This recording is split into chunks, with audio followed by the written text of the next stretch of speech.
Gusto mo bang gumawa ng gantong video? Narito ang sikreto ng coffee shop na ayaw nilang ipaalam sa iyo.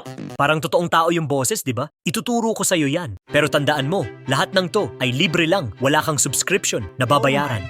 Number 1, ChatGPT. Merong 9 na AI voice si ChatGPT. At ito, yung pwede mong gamitin para sa videos mo.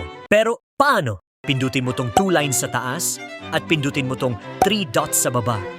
Dito, hanapin mo lang yung voice at pumili ka dyan kung aling voice yung gusto mo. Example, ito yung gusto ko. Tapos, pindutin mo na tong confirm. Ngayon, iparetype muna sa kanya yung gusto mong sabihin. Halimbawa, quiz, iretype mo nga to, wala kang babaguhin. Kapag na-retype na niya, pindutin mo lang ng matagal to at i-click mo tong read loud.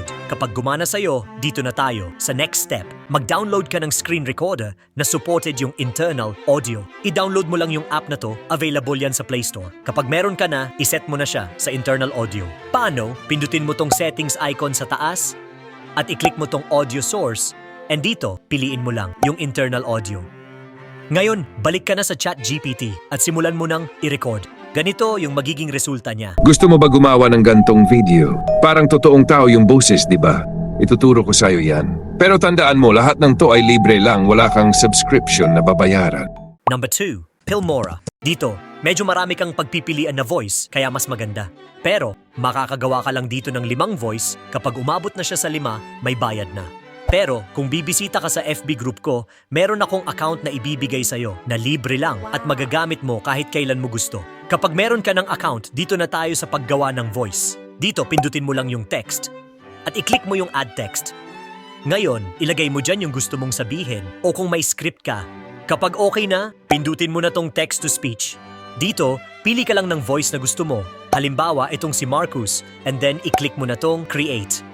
Eto na yung resulta niya. Alam nyo ba wala palang buto ang mga pating? Ang katawan ng pating ay walang totoong buto. Ang skeleton nila ay gawa sa cartilage, yung malambot na material na nasa ilong at tenga natin. Dahil dito, mas magaan ang katawan nila kaya mabilis silang lumangoy. Kaya pala isa sila sa pinaka-efficient predators sa dagat. Ang ganda, di ba? Kapag okay ka na dyan, pindutin mo na tong export and piliin mo lang yung pinakamababa para di sayang sa storage at click export. Paano mo naman siya i-a-apply kapag gagawa ka na ng video? Simple lang. Dito sa CapCut, pindutin mo tong audio at i-click mo tong extract and piliin mo lang yung in-export mo.